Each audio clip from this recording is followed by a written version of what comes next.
Welcome to Newsnight. In this edition, United Nations General Secretary, ECOWAS Chairman and President of Ghana calls for an end to reported police and military brutalities in Nigeria, as authorities there say negotiations with the protesters has become difficult because they have no leadership. Sadly, there was no leadership to appeal to, as they had continually maintained that remaining leaderless was indeed a strategy for them. I have instructed an investigation into the ordered and the adopted rules of engagement employed by the officers and men of the Nigerian army. Tonight we are live in Nigeria and here in Ghana as hundreds of protesters demand an end to police brutality. Also tonight, Lands and Natural Resources Minister reject claims of illegal sale of aviation lands by his ministry and the Lands Commission. And just last week ago, we have received a lot of complaints from some airlines about the difficulty in communicating with us. At a certain time, our system, some of our frequencies went off. Details as lives of aircraft passengers are in danger as signals from control towers at the Kotoka International Airport get blocked by buildings put up by private estate developers at East Legon, Ashalibotre and La. And tonight's government is daring anyone claiming missing excavators have been sold to prove it, as it takes stock of the 157 excavators in the latest update on illegal mining in Ghana. The government has not sold any excavator. Whoever claims that excavators have been sold, let the person come up with further and better particulars. Also, armed robbers rain terror on residents of Kumasi as they call on Regional Police Command to increase patrol in the city following the killing of 8 people by robbers in the past 3 months. The armed robbers whom we see there, they are within us. So we need police to patrol in the night. But honestly, we are all at risk. And in business, Ghana Statistical Service sets April 2021 as new date for the National Population and Housing Census. And in sports, National Sports Authority says it has withdrawn Accra Sports Stadium user fees for clubs due to financial impacts of the coronavirus pandemic. Details when I join you much later with sports.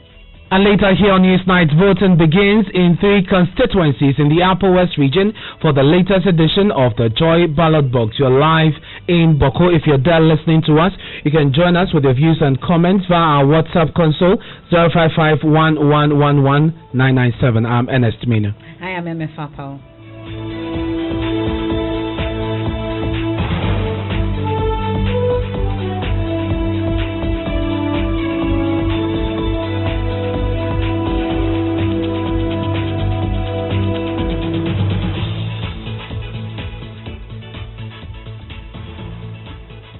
And tonight, the Secretary General of the United Nations, Antonio Guterres, has called for an end to reported police brutalities and abuses in Nigeria. He's further condemned the violent escalation yesterday in the commercial city Lagos, which resulted in multiple deaths and injuries to many.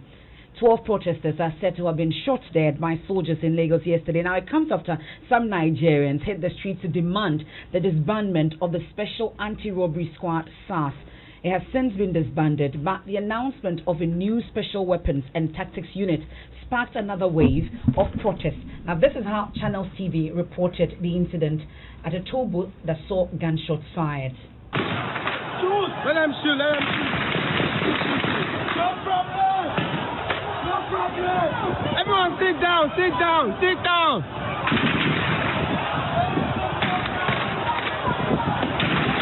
There are now fears that there's an unconfirmed number of fatalities. Before this all started, we have reports that the CCTV cameras and all the lights at the scene were put off, and then the security operatives fired shots, resulting in people scampering to safety. I was there because the person that was beside me, the bullet hit the person beside me. I said, I remember you now, you know me now. The person was beside me, the bullet hit instantly fall down. I got to me, says, I run. 7 of them instantly went down. Instantly. So we have more on this development story for you, but first let me bring you the statement from the United Nations Secretary General. We have another one from the regional bloc, that's ECOWAS. My colleague Elton Bobe joins me in the studio. Elton, let's start with the UN statement. What's the UN saying? So what they are saying that they've been following developments in Nigeria and they are calling for an end to reported police brutality and abuses The UN Secretary General is also condemning the violent escalation that happened yesterday, which resulted in multiple deaths and caused many injuries. He expresses his condolences to the bereaved families and wishes a speedy recovery to those injured. He is further calling on the Nigerian authorities to investigate these incidents and hold the perpetrators accountable. The Secretary General is urging the security forces to act at all times with maximum restraint, whilst calling on the protesters to demonstrate peacefully and to refrain from violence. The Secretary General is also encouraging the authorities to swiftly explore avenues to de-escalate the situation. He reiterates the readiness of the UN to support national efforts towards finding a solution. This statement is signed by Stephanie Jubasik, spokesman for the General Secretary. And there have been also calls for ECOWAS to speak on this matter. We know President Akufo-Addo is the chairman of ECOWAS. He has tweeted.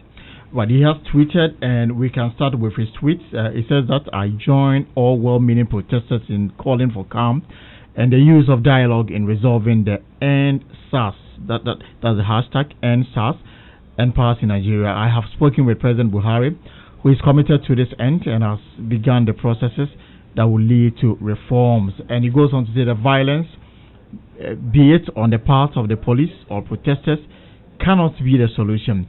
To the families who have lost their loved ones, I express my sincere condolences and I wish the injured a speedy recovery. Ernest. But as you can imagine, this has taken a global dimension. We have all international media outlets talking about it, but world leaders are also speaking. Elton, what more do you have? So we have heard from the UN Secretary General. Back here in Ghana, former President Jerry John Rawlings says, my heart goes out to Nigeria and Nigerians, and I encourage all to move towards non-violent engagement. All conscientized citizens of Africa must condemn the bloodshed and call on all parties to act with integrity. And this is coming from the former president. Before we move on this, you read a tweet of President Akufo-Addo, who is chair of the ECOWAS, but then ECOWAS as a body also has an official statement on this. And this is signed by Jean-Claude Cassibru, who is the president of the ECOWAS Commission. And it says that ECOWAS Commission knows with concern that demonstrations by Nigerian youth calling for police reforms, particularly in the abolition of the Special Anti-Robbery Squad (SARS) of the Nigeria Police, accused of misconduct by those demonstrating, have turned violent. ECOWAS Commission expresses its condolences to the families and friends of those who have lost their lives during the protest and wishes the injured a speedy recovery. Whilst ECOWAS Commission recognizes the right of citizens to freedom of expression and peaceful assembly and protest, it is also of the view that those rights should be exercised in a non-violent manner. In this regard, the ECOWAS Commission calls on all protesters to remain peaceful in the conduct of their demonstration. It also urges the Nigerian security operatives to exercise restraint in the handling of the protests and act professionally. ECOWAS Commission further notes that in an effort to address the demands of the protesting youth, the federal government of Nigeria took important decisions regarding the disbandment of SARS, comprehensive police reforms, and investigation of cases of police brutality. It encourages the Nigerian authorities to conduct the investigation rapidly. Finally, ECOWAS Commission is appealing to the federal government of Nigeria, the national youth, and the civil society to urgently pursue dialogue for an early and amicable resolution of this social unrest and maintain a Nigeria image as a bastion of law and order. Well, people have raised concerns about the timing of these statements that are coming in, but in all this, the protests are still underway. What's the latest on the disturbing situation in Nigeria? Temi Tope Fagbemi is correspondent with our partner television station in Nigeria, Channels TV. She spoke to Gifty Andopia on the Pulse. I'm speechless, and I'm amazed, and I'm disappointed, I'm shocked, and then I'm wondering, where is ECOWAS? Where is Africa Union? I mean, we keep saying that we can do this the African way, that we don't want, the international community to intervene. Well, it's happening now. Why are they silent? Why are they not saying anything? I don't know. It's sad. It's really very sad. And I can feel the shriek in your voice, Temi, as you put this together. But you see, we're journalists and we get to cover it, but it affects us individually as well. One of the things that has happened, that has caused this, is the push for police brutality to end. Some people have said that the request by the protesters sort of graduated from wanting the end of SARS to now talking largely about police brutality. Walk us through the concerns and, how far, we've come with those concerns. Well, the state government, several state governments have set up panels to look into cases of alleged police brutality. I know they've recommended a number of police officers to be prosecuted. I think about 33 of them have been listed, have been identified for prosecution. But there's this issue of so much mistrust between the citizen and the government. All what the government is telling us at the moment is not new. We've heard that several times. I mean, this is not the first time they're setting up panels and then nothing happens. So I guess because of that, the protesters were not swayed because they do not believe that the government is actually working on it. And based on that, they refuse to leave the streets.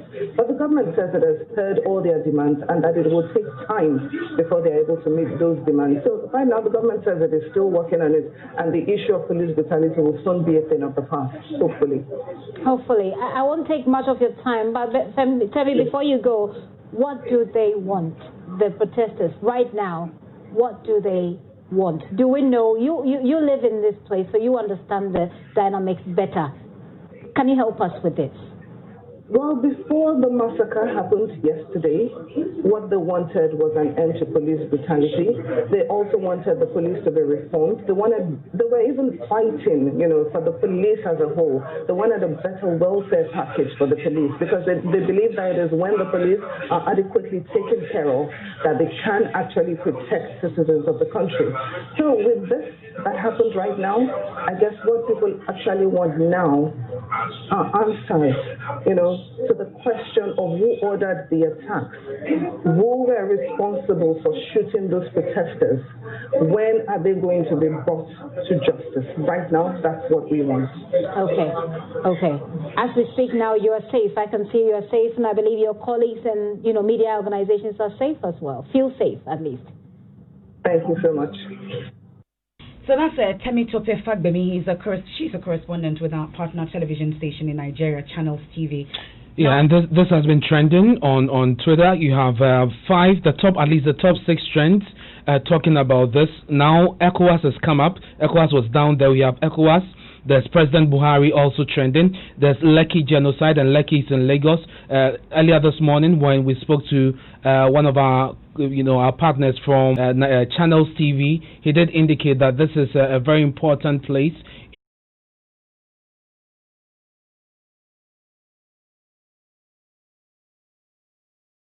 So Lekki genocide is also trending. That is where we had 12 people allegedly shot by the military. That is trending. And armed is also trending. And shut it all down is also trending. Buhari is also in the trend. And let me read a few of the tweets that are coming through. This one from Delta Chick says, please retweet aggressively, and there's a video of some brutality which has been captured. She attached this to the tweet and says, this is the current situation in Abia State.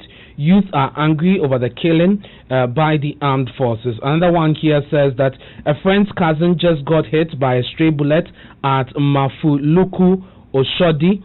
He has been taken by an ambulance, but we don't see where they took him to. His phone is unreachable. We just got the call a few minutes ago. His name is...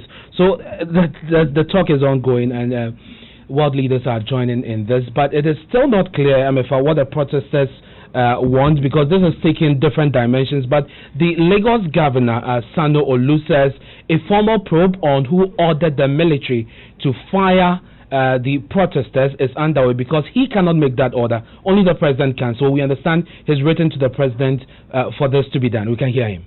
We made the case that their battle has indeed been won.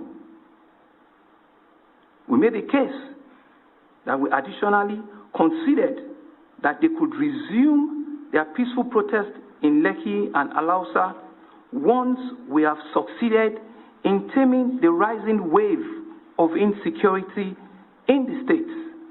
To achieve this, however, we needed to blanket the stoppage of all forms of protest so as to make it difficult for the violent tendencies that are creeping in amongst the peaceful protestants.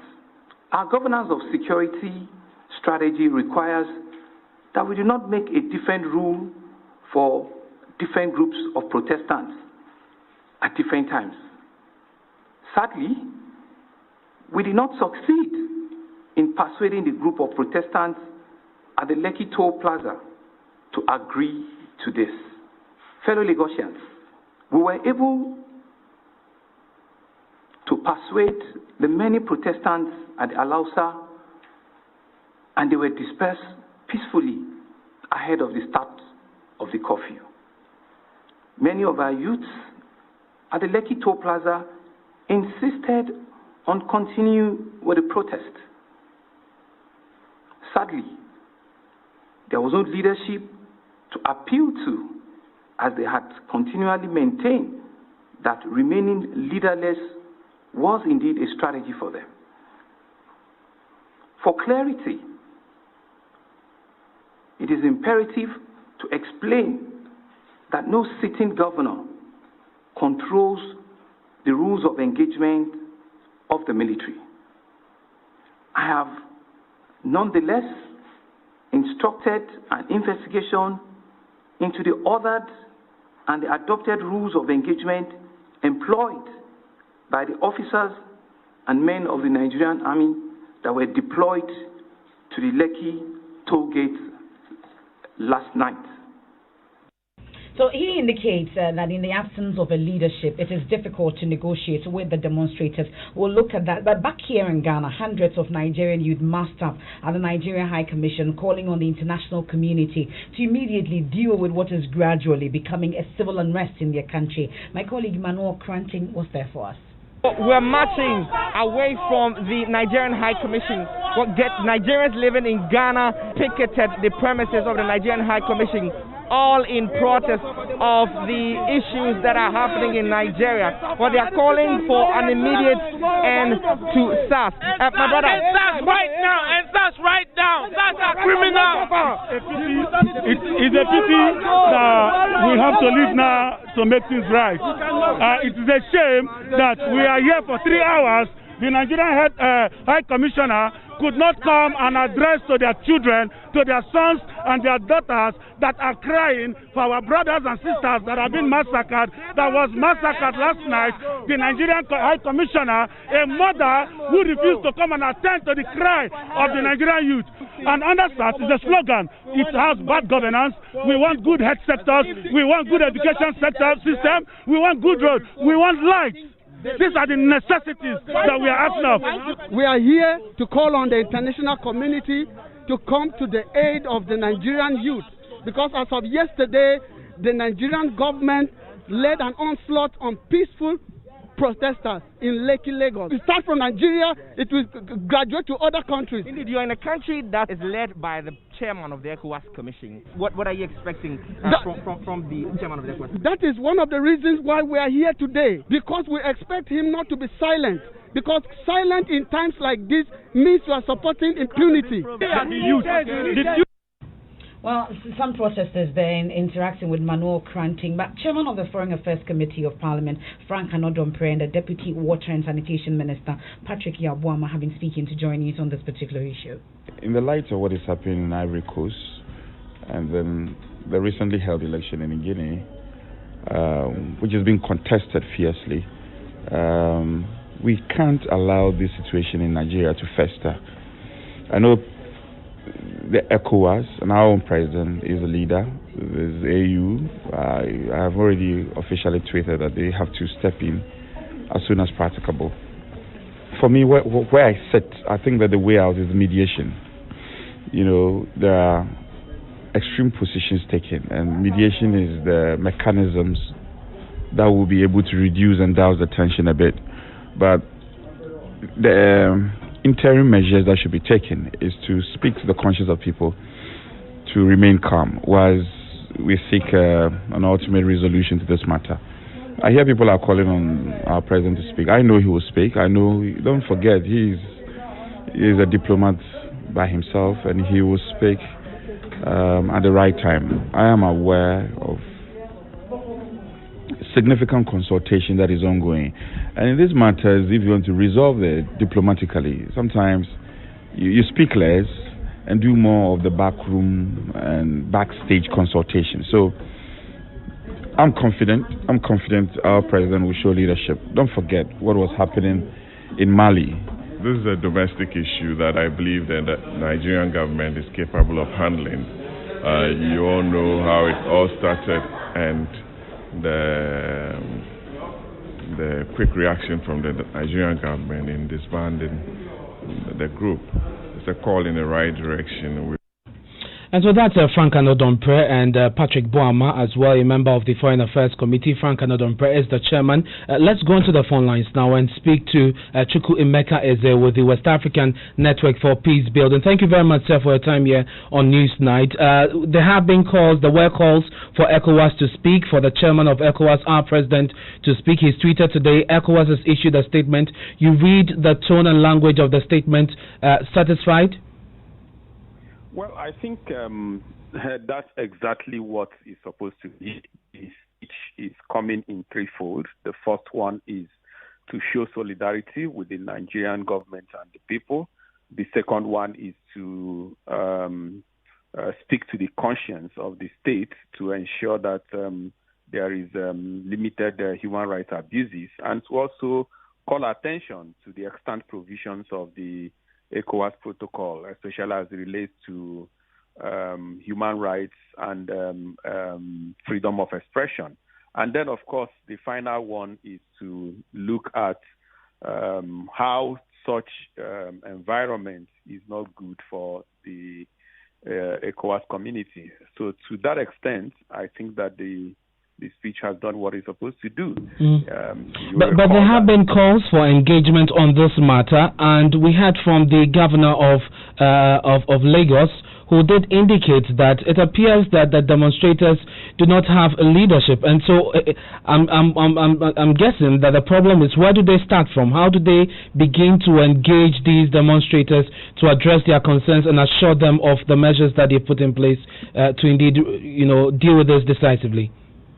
Well, in my opinion, this demonstration is well orchestrated, very sophisticated, very organized, very well coordinated. Talk about funding, talk about visibility, talk about the maintenance of non-violent posture, and talk about everything that should make it succeed. They were that sophisticated, So, and I'm assuming that from the outset, they agreed there was not going to be a figurehead, so that whichever way it goes, there is no scapegoat, and that's why it became more like a faceless thing happening simultaneously. I think that in the past, the successive governments in Nigeria had made their own analysis and assumed that because Nigeria does not have a homogeneous youth, that it would be difficult to have such level of mobilization. What everybody fails to understand is that the rallying point is actually poverty, unemployment, the bad governance that people have experienced, and so on and so forth. So the moment there was a trigger like SARS, everybody was on the line. Now that we have world leaders talking about this, ECOWAS issuing a statement and all of that, the Lagos governor indicating the willingness of the federal state to engage them, do you see this ending anytime soon, especially because more troops have also been deployed to areas like Lekki and other states where you have these demonstrators and demonstrations ongoing? Well, I have always argued that there should have been from the outset an exit plan for the youth. Their voices have been loud and clear. And in my opinion, it has been heard in the various corners and in the right corners. I do not think that any government or anybody for that matter can still take the Nigerian youth for granted. So they have made their statement. This is the time now to constructively engage. Give time frame, give timeline, give responsibilities, and you can relaunch. So now that there is a curfew, the state is trying to impose its authority. It is the time to step aside and allow for some of the things that they have issued as their grievances to be addressed. But going forward, to also begin now to mobilize themselves and know that they have become a force in nation building, and how they translate that now into even determining the kind of leadership they deserve going forward. They still have a lot of time. The next election is in 2023, and they can actually mobilize themselves and ensure that they begin to now put faces and leadership to their cause. Thank you very much. That's Chukwu Emeka. He is with the West African Network for Peace Building, WANEP. He joined us on this very important story happening now in Nigeria, our neighbors. We've seen similar protests also here in Accra today. But we stay on security-related issues, this time in the Ashanti region. And as residents of Ahojo come to terms with the killing of 3 people in 1 week by gunmen, 2 armed men on motorbike this afternoon robbed a young man of his money, sending traders running for their lives. The broad daylight attack on the young man happened in front of our news team at the same spot where a Chinese national was gunned down yesterday by suspected armed robbers. So residents there are now calling on the regional police command to increase patrols. My colleague Erastus Asaridonko joins us on the line. Erastus, recount to us this robbery incident you witnessed today, right after your reports on the midday news. Exactly, Emefa. And just as we're wrapping up with the story of the gunning down of a Chinese national at the same spot at Ahojo, we just saw 2 guys on a motorbike speeding off in the same direction where they shot the Chinese man. Now, just moments after, we saw the young man, his hands on his head, and crying out to onlookers to help him. By then, they had snatched his bag full of 4,800 Ghana cedis and fled in the opposing direction. In fact, there was a shock to many of the traders there who started leaving their wares and running for dear life. They tell me that the people who have been killed in Ahojo in the past 3 days, 3 people, and these are meters apart. There's one on the Kase stretch from Atinga Junction to Kase. That young man was gunned down. That was last week. And the Chinese man on the opposing direction on the way to Dabai, he was also gunned down just yesterday at 9 a.m. when traders were starting to arrange their wares. There's another which happened just close to Kase. Another man was also gunned down in a similar fashion, and their money is taken. And so many of the mobile money vendors have closed shop as of today for fear that they might be attacked. So it brings to the number of lives claimed from this robbery incident to what? 8? Yes, 8. We can count the pregnant woman in June who was stabbed to death. And in fact, she tried to save her daughter from the hands of the armed robbers at Ampetia, and they stabbed her to death. The daughter, we learned, died later in the hospital. We can also speak of the pastor who was gunned down at Santase and Yinem. And we can also speak of the bullion van and the young man, the cashier, who died in after the vehicle was sprayed with bullets. And then, 3 of these occurrences happening in a week at Ahojo Atinga Junction alone. One occurred at Atonsu just about 3 days ago. That young man was also gunned down close opposite the hospital area. And so quite a number of them, and people, it scares people to the bone, because these are people who are not mincing words. They are not taking your wares and valuables and running. They are now taking your valuables and shooting you. If you remember the young man who was also gunned down in his kiosk at Onye, close to Ejuso. And so this is what is sending shivers down the spine of many in Kumasi, because many of these have not been solved as we speak. Thank you very much, Erastus Asaridonko, for bringing us up to speed on the situation in the Ashanti region. But residents Emefa have been speaking about this. They are worried, and they want the police to re-strategize and beef up protection in the area. Around 6, you can't pass by a road, like the robbers are always there, riding motors, taking your money and then beating you at the same time, stabbing you with knives and scissors. It's not safe living in Kumasi right now. Particularly where I stay, Sawaba, Ofurukum site is very unsafe. Because Kumasi, Kumasi nanka entisa, Yeba betua be impuprima, Sanema we ACC. Enrechi heard you see high school junction say Ubi a treat to a kumu be say Nipanako Isika bank our treat to a kuna. It's your high school junction. High school junction, we can say if him padi ananke kumasin krumping yankasa. Uhe omo muba monia to say Uko Isika banka akrom for simini omoji. Omo amuye juma Uko Isika banka akrom for ejia. That is a kumasi in your But the armed robbers whom we see there, they are within us. They are within our neighborhood, our place. But we the civilians, somehow we feel so unsafe, like pointing them out. So we need like police to patrol in the night. But honestly, we are all at risk. So really, it's not safe. And honestly, these killings, robberies, and the rest are things that have existed for a long time. And what I realize is that when they become rampant, you see police patrolling. But when the activity dies down, they also relax. So those are residents of Kumasi speaking there to Love FM. You're listening to Newsnight here on Joy 99.7 FM. You can send us messages via 055-111-1997. And a few of your messages have been coming through. You can also comment on our top story today. The update is that 15 people or 15 bodies have so far been retrieved from the rubble at Achim Batabi in the eastern region, where a church building, a 6-story church building collapsed when about 60 of the church members of Church of Prosperity gathered to pray for their pastor, and Natbo is still on the ground. Walanyo in Akwetia says youth in Nigeria may have good reason to protest, but going beyond destroying the state property or state properties is uncalled for. They should cease fire and remain calm for peace to reign, for their demands to be addressed.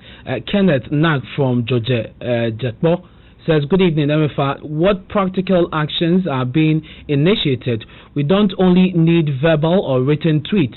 I'm very disappointed with our African leaders. It's so appalling and shameful how African leaders are quick to speak to issues of foreign issues when it comes to foreign issues, but pretend not to see what goes on locally. The African unity and development that some of our leaders preach to us is totally hypocritical. We pray for peace, and that's from the Volta region there. Another message. We have from Semprepre here in Lagos. He says police brutalities on protesters in Nigeria is disheartening and ignominious on the African continent. Protesters in Nigeria, lives matter, he says. We'll go for business shortly. And when we return, Lands and Natural Resources Minister rejects claims of illegal sale of aviation lands by his ministry and the Lands Commission. And just last week ago, we have received a lot of complaints from some airlines about the difficulty in communicating with us. At a certain time, our system, some of our frequencies went off. That's coming up shortly, but let's do business now with George Wiafe. George, what's in business? Hi, Emefa. Coming up in business, the Ghana Statistical Service set April 2021 as new date for the National Population and Housing Census. And Emefa, significant number of jobs lost under COVID-19 have been restored according to a new labor research finding. I'll be getting you more details on that one. The business news on Newsnight is brought to you by MTN Business. Welcome to the new world of business. Kingdom Books and Stationery, your number one-stop shop for all your office essentials. And First National Bank, we are the bank that understands your business. First National Bank, how can we help you? Charlie, make I see if Kofi go fit send me some momo. Make I take hold myself small. Simple you. If you like the caller tune you're about to listen to, press *1 to copy now.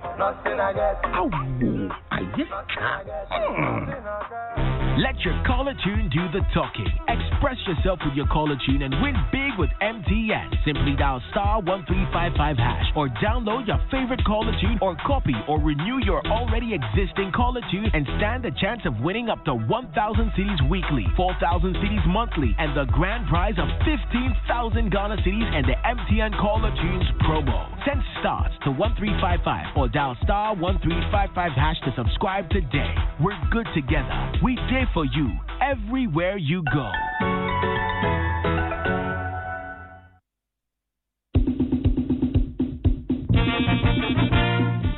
Join John Mahama has a solid track record of investing in the health of Ghanaians. He built ultra-modern hospitals such as the Ridge Hospital, University of Ghana Medical Center, Bank of Ghana Hospital, Maritime Hospital, as well as many district hospitals, polyclinics, and CHIP compounds. The next NDC government will provide free primary health care for every Ghanaian. Our free primary health care plan will provide quality health care for all Ghanaians at no cost to the individual. Under this plan, no Ghanaian will pay for health care in district hospitals, polyclinics, health centers, and CHIP compounds. Free primary health care will eliminate cost barrier to health care and guarantee all Ghanaians universal access to quality health care. You will not need a national health insurance card to benefit from free primary health care. John Mahama, provider of massive hospital infrastructure, is ready to deliver free primary health care to all Ghanaians. Vote John Mahama. Vote NDC.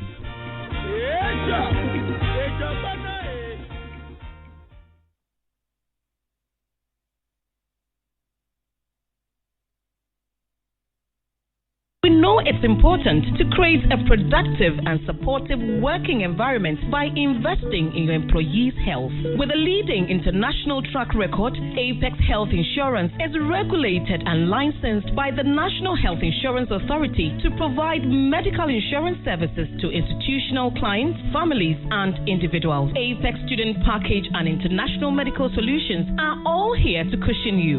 Visit Apex Health Insurance Office at Zion House, Boundary Road, Shiashi, or call 0501-683-914 or 0232-000-015. In Kumasi, we are located opposite Prempeh College, Sofo Line, and in Takrady, Apex Health, your preferred health insurer. My guy, it's been a while. My guy, I'm looking for a safe place in Ghana where I can invest after losing all that money last year. I know you are the investigation minister. Currently, if you're looking for a safe and dependable fund manager, then it's EDCO. They are the investment banking subsidiary of EcoBank Group, and their fixed income unit trust is the biggest collective investment scheme right here in Ghana. It has generated returns above the treasury bill rate since its inception. You can access your funds anytime without penalties. Hey, really? Yes.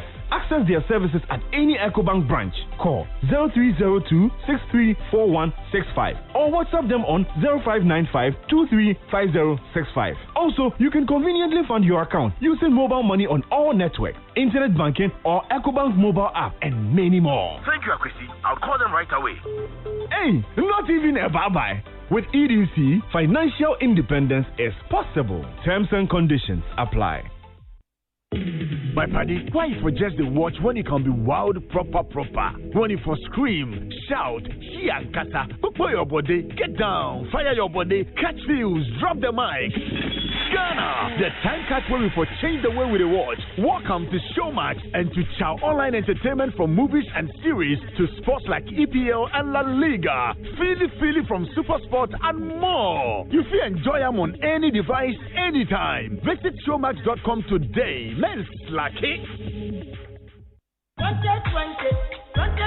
yes, woman now. 2020, Fellow Ghanaians, since 2017, the NPP has put over 1.2 million young people through secondary school free because of free SHS. We are leaving no one behind. This December, remember your vote will make a difference in the life of every young person who is currently benefiting from free SHS or getting ready to go to secondary school. Let's protect our progress. Vote NPP. Vote Nana Akufo-Addo for 4 more years to do more for you.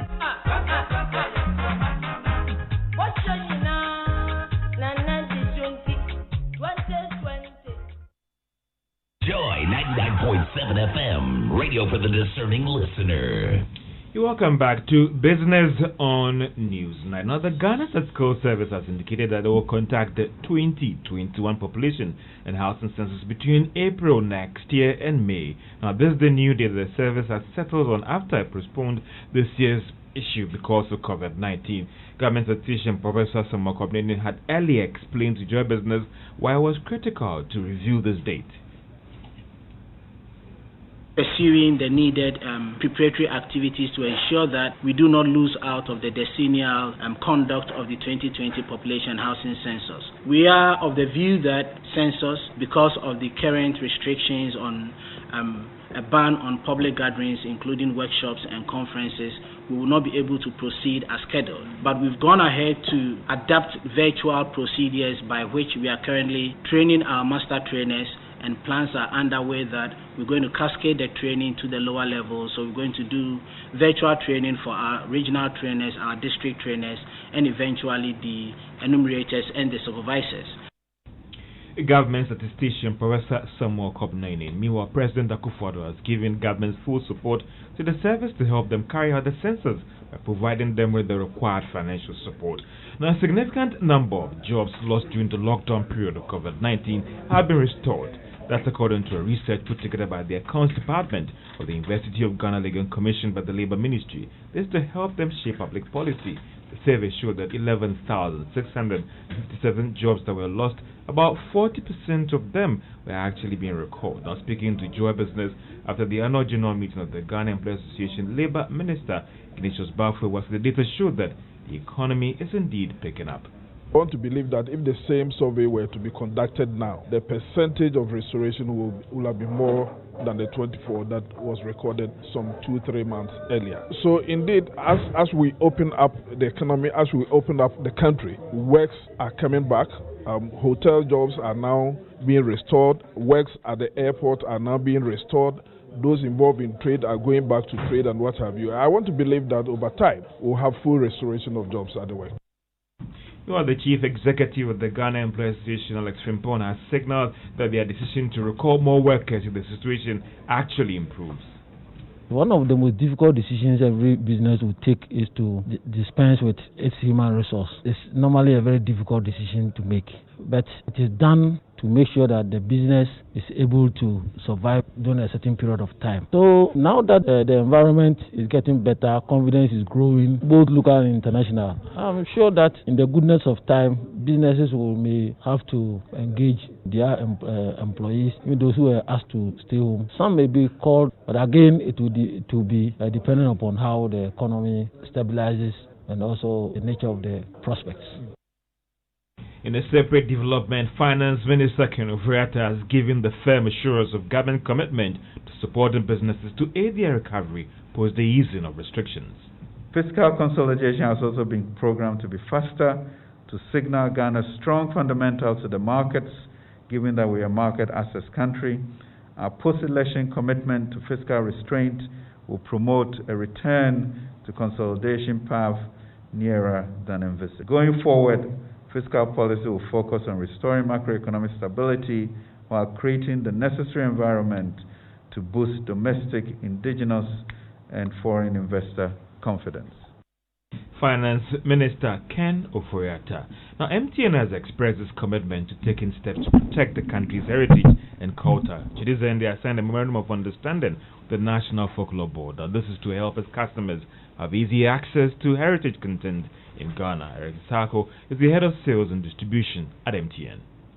So what it means is that since we are a digital partner, a digital technology player, if we want to distribute or we want to support the distribution of our intellectual content work, this is one of the partnerships that has to be in place, because we approach our business as a community partnership basically. So if the youth want to see heritage content and we provide telecommunication networks that connect them to the internet, then we have to help them to get the tools that access the kind of content that they want to see. Meanwhile, the acting director of the Folklore Board, that is Nanajua Adobia Santos, said that the partnership is a step in the right direction to help the institution to fulfill their mandate and target set by government. And that's all for business on Newsnight. Back to you, Emefa and Kojo. Thank you very much, George, for bringing us business. It's now time for sports, and Barbara brings us sports from London. So, the National Sports Authority says its decision to withdraw the Accra Sports Stadium user charge comes on the back of the negative financial impacts the coronavirus has and continues to have on clubs in Ghana. Ghana Football Association President Keith Okreku raised a red flag after the NSA put out what he described as exorbitant charges for the use of the facility by 5 clubs for the upcoming Premier League season. And barely 24 hours after the announcement, the NSA has withdrawn the decision. Charles Amufa is Public Relations Officer of the Sports Authority, and he's been explaining his outfit to U-Turn. Yeah, you know the effect of the COVID-19 pandemic. We're supposed to admit only 25% of our spectators because Accra Sports Stadium, we can only admit about 10,000. The full capacity of the stadium is 40,000. And so looking at the numbers, and then with some of the clubs, sometimes after every match or a match, we make just about 1,000 seats. Looking at the people we work with high security, high medical people to assist us to be able to ensure a successful game. So looking at those, expenditure and cost, and with this effect of the COVID-19, we had to review our charges. But like I rightly said, we've withdrawn the new charges, and then we'll be reverting back to the old formula that we've been using. He spoke to journalist Betty Yorson. And to some Champions League news and fixtures still coming up tonight. Bayern München are hosting Atletico Madrid. Inter Milan take on Borussia Mönchengladbach. Man City are at home to FC Porto. Olympiacos host Marseille. Ajax are in action against Liverpool. And FC Midtjylland, they host Atalanta FC. You are up to date in the world of sports. I am Baba Tando. Thank you very much, Baba. Now, Lands and Natural Resources Minister Kweku Asumatram is rejecting claims that his ministry and the Lands Commission are complicit in the illegal sale of aviation lands. We'll be hearing from him as he spoke at the Meet the Press series shortly. But first, lives of aircraft passengers are in danger as signals from the control towers at the Kotoka International Airport are getting blocked by illegal buildings put up on aviation lands by private and real estate developers at East Legon, Ashalebuche and La. Now, this according to spokesperson of the Coalition of the Ghana Civil Aviation Association workers at East Legon. Some of the developers have cleared the green belt, which is supposed to absorb the carbon monoxide emitted from the vehicles on the Accra-Tema motorway. Here's a report by my colleague Maxwell Atodba. Voice of Dr. Andrew Anani Akutu showing me a picture with his wife during a visit to the South Pole. In the 1970s, it was the lush green and the serene environment that attracted him to East Legon. But that is no more. The greenery has now given way to concrete.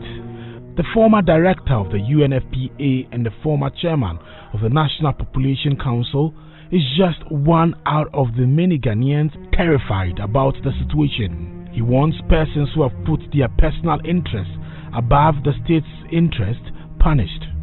And all the trees have been cut down, and we see high-rise buildings going up, and it only goes to confirm, I fear, what a friend of mine used to say, that in Ghana, monkeys play by sizes.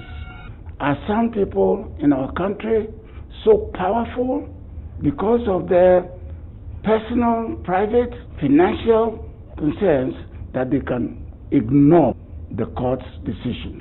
The laws of this country, it cannot happen. Voice of Roads and Highways Minister Kwesi Amwaku Atta when he visited the Green Belt sometime last week.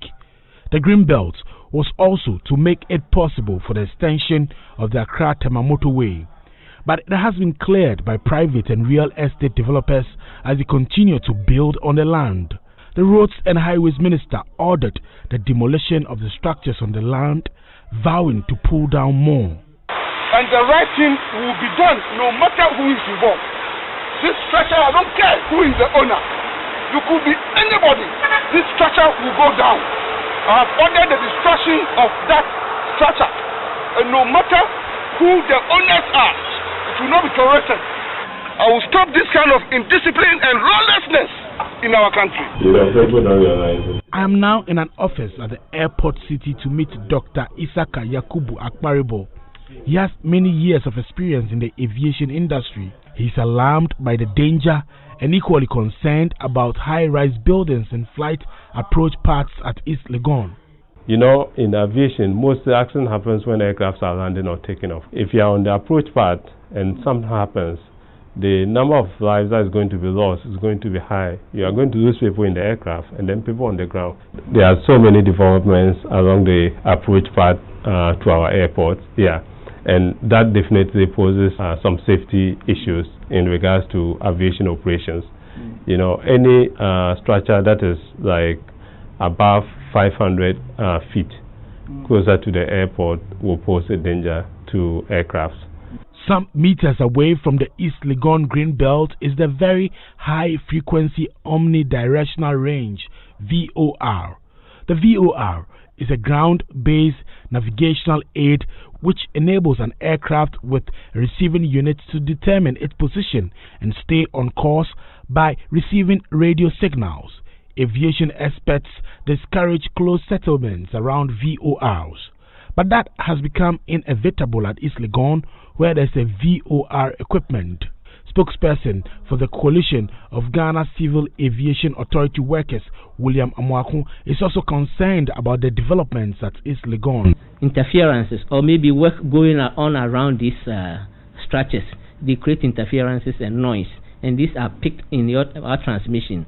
So you cannot communicate effectively with pilots.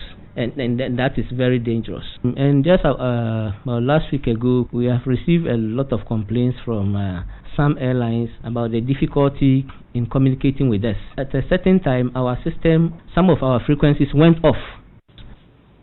Well, so that's Maxwell Agbagba's report on the dangers that these encroachments pose to flights that are coming into the country and leaving. But the Lands and Natural Resources Minister, Kweku Asmatremi, has been responding. He's actually rejecting claims that his ministry and the Lands Commission are complicit in the illegal sale of aviation land. He's been speaking at the Meet the Press series today. The truth of the matter is that Latias has been zoned in 3 parcels. One for government, one for La Traditional Council, and the other for aviation. The government had 12.5 acres of that parcel of land, which is opposite AU Village, and La Traditional Council had 17.5 acres of sale. It is therefore not right for aviation to stand today if they will say that any sale of land over there is illegal.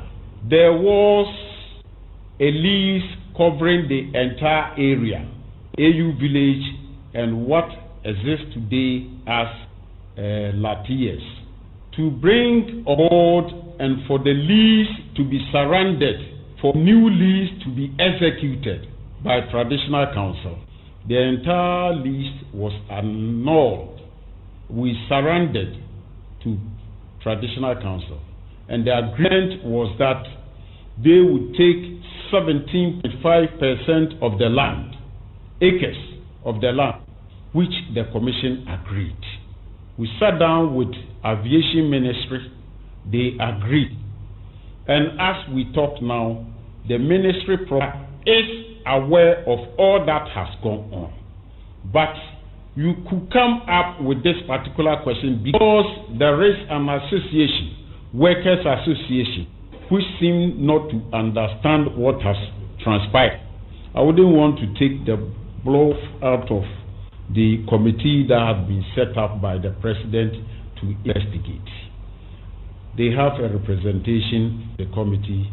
My ministry also has a representation.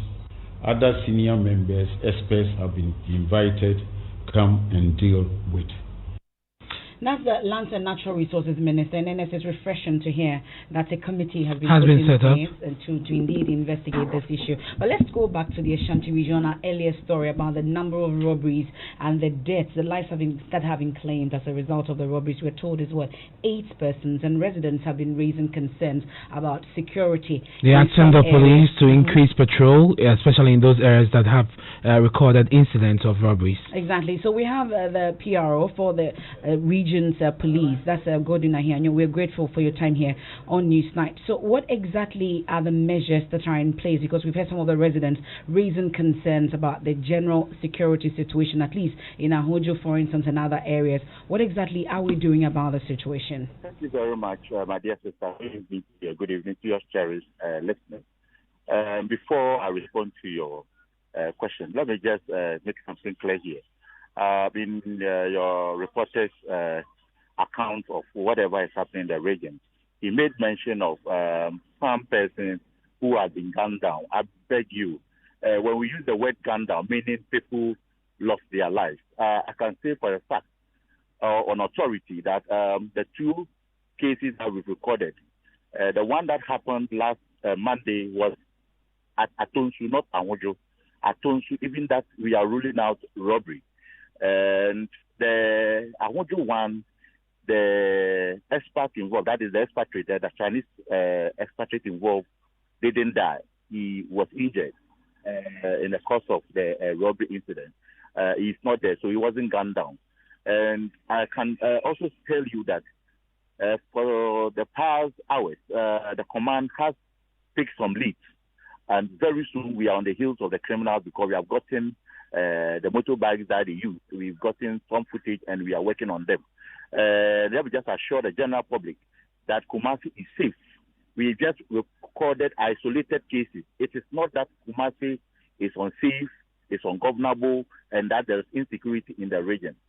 People, as I'm speaking to you now, I am around Adebaba, heading towards Awojo. People are going about their normal activity without any fear whatsoever. So I'm just assuring the public that Kumasi is safe. But you're not discounting. But you're not discounting claims that there have been robbery incidents in Awojo and Atonsu, for instance. Is that what you're saying? I'm saying that it's not that every day we are recording cases of robbery within Awojo and its environment. We have recorded 1 or 2 cases of robbery at a banking premise. And that's exactly what we reported. I'm not sure we said that every day we are recording robbery incidents. I monitored the interview, and your reporter mentioned persons have been gunned down. And I want to clear the air. I want to assure the general public that only one person who lost his life at the Atonsu robbery incident. Even that we can't mention that it was robbery because the information we picked so far boil down to something else, and we are picking from these and we are working on them. So, my dear sister, let us just calm our nerves and then let the public know that Kumasi, as is being reported, is not as it is. Kumasi is safe. People are going about their normal activity. Yes, we have recorded cases of robbery, but it's not alarming as is being portrayed out there. And measures have been put in place to ensure safety of residents. Measures have been put in place as we speak. Our men are out there. We have the rover team, that is the motorbike patrols. And there was a latest incident this afternoon. We have the vehicular patrols also patrolling. Okay, well, we'll leave it here. Thank you very much for your time. That's Gordon Ahianyo. He speaks for the Ashanti Region Police Command. We'll take a quick break. We're right back. 55, 78, 70. Hey, Charlie. My network is really killing me. I have to pay my uncle's workers via mobile money, but the charges alone, it's about 380 cedis. Charges alone just to send money? That's $10 of cement already, my guy. Listen, bro, you can save money on charges if you move to Vodafone Cash now. Vodafone Cash? But my network is... Hey, sending money on that your network, you pay. Sending money on your network to other networks, you pay. But guess what? Sending money on Vodafone Cash is free. Sending money on Vodafone Cash to all other networks is also absolutely free. No charges at all on Vodafone Cash. So tell me, what are you still doing on that your network? Massa, look sharp, then move to Vodafone Cash. Hey, they can change the SIM right now. Yes, sending money on Vodafone Cash to all other networks is now absolutely free. Send unlimited amounts of money as many times as you like for free. Just dial *110# now to send money. The future is exciting. Ready? And of course, this is your election headquarters. Emefa, voting has started, not for the December 7 election, but the Joy ballot box. Exactly, the ballot box is at Boko. We will be engaging constituents of Zebila, Boko, and Garu. And today, they started dropping into the box issues that will influence their votes. As far as the December 7 election is concerned, our team is on the ground. Let's speak to Deputy Head of our political desk, Winston Amwa. Winston, thanks for joining us. What would you say has been the turnout for the first day of voting? Well, so Ernest, the turnout has been very impressive. When we checked the last time, we had between 150 to 200 people already casting their votes. And how many days do they have to put in their concerns or cast their votes, as it were? So voting ends tomorrow at 5 p.m. and then collation begins. What response are you getting from the parliamentary candidates ahead of these engagements that we'll have this Friday? Well, so the parliamentary candidates for the 3 constituencies are all excited and have given us their commitment to being present at the event. They see this as an opportunity to engage their constituents and also, bring the focus onto their constituencies because it's going to be watched nationally and internationally. So they're very excited about it. And people cannot wait for Friday. A lot of people have sent us messages. They want to be a part of this. Is it open to everybody, Winston? Well, even though the president says that, the ban on, the limits on the numbers of conferences and workshops have been lifted, we're also mindful of the fact that, we should be able to ensure social distancing. That is something we must still adhere to. And so this is strictly by invitation because the venue also can't take a lot of people. And so we're inviting identifiable groups within the 3 constituencies. And the parliamentary candidates are allowed to bring some of their supporters. So it's strictly by invitation. But you can watch us, on the Joy News channel. You can listen to us on Joy FM and our affiliates. And also, follow it online. All right, thank you very much, Winston. That's Deputy Head of our political desk. And it's on Friday at 5 to 7 p.m. live on radio, on TV, online, and all our social media platforms. You want to catch the Joy ballot box from... So if you're in Zebula, Boko, Gary, look for the ballot box and put in your ballot. You have your aspirants, the candidates now, they are candidates, address your issues. And that's it for tonight's edition of Newsnight. They are strong, they are sassy, they are coming up next. I am Emefa. And my name is Ernest.